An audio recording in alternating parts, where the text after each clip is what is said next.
For the anterior chest assessment, again, we're going to be inspecting your patient first.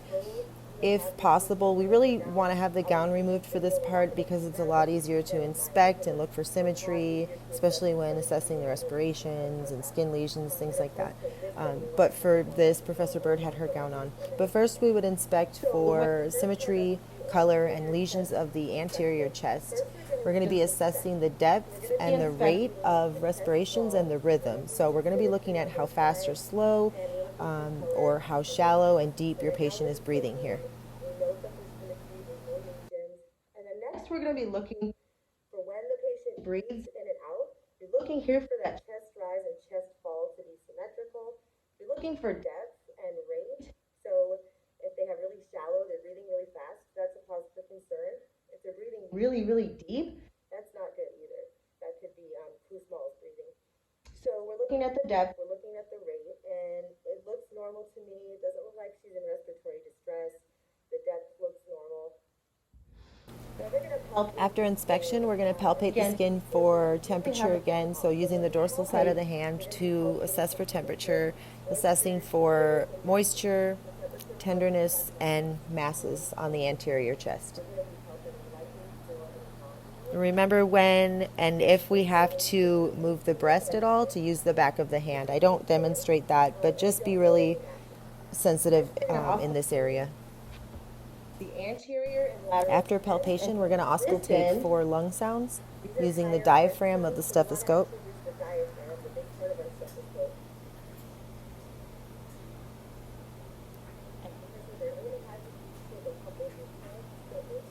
For each lung sound, we're going to start. So I usually start at the right above the clavicle. And we're going to listen for one full breath cycle, so one breath in, one breath out at each location. Moving from apex to base, so right here I'm at the apex, and then you're just going to move straight across to the other side to listen for symmetry, and alternate sides, and then move down, alternate to the next side.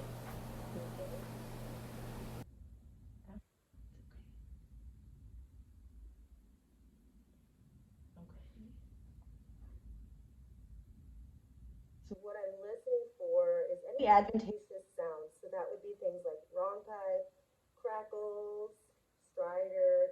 With strider, you would usually hear more up here. Okay. But I don't know any abnormalities. I would say she has normal, clear breath sounds bilaterally in all bases, anteriorly. And then I'm going to listen, if I can have you just kind of raise up your arms. I'm going to listen to the sides here.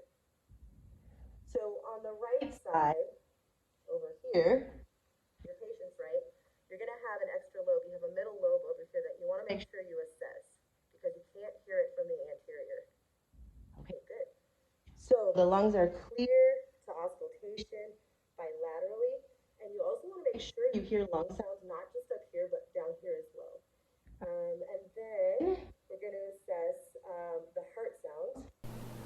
After assessing the lung sounds, listening for one full breath cycle, apex to base, alternating sides, now we're going to be auscultating on the anterior chest, the heart sounds.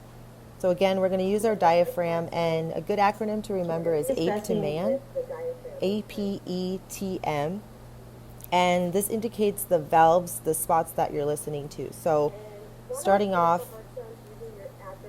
you're going to find the sternum and you're going to move down. There's APE to man, APETM. You're going to start at the sternum and you're going to go right to the right side of the sternum, down to the second intercostal space. So right side, second intercostal space. Next to the sternum is going to be A. A is for aortic. So here you're going to be listening for your aortic valve. Pumping. It's actually listening to the valve. So A, we find A by going to the second intercostal space on the patient's right side.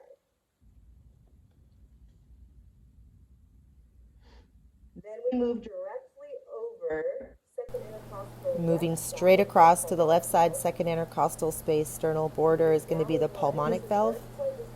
Third intercostal space is your Erb's point. Fourth intercostal space, left side is tricuspid. And then we're going to go to the fifth intercostal space, And then mid-clavicular, so right in the middle of the clavicle down to the fifth intercostal space, is going to be the mitral valve.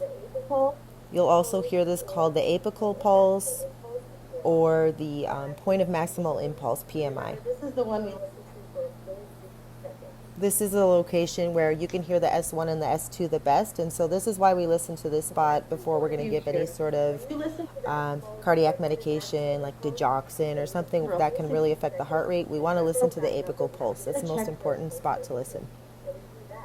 And we listen for a full minute. So here I'm checking the radial pulse against what I heard in the apical pulse. And if there's any sort of difference, it's called a pulse deficit, and that could be an indicator of atrial fibrillation.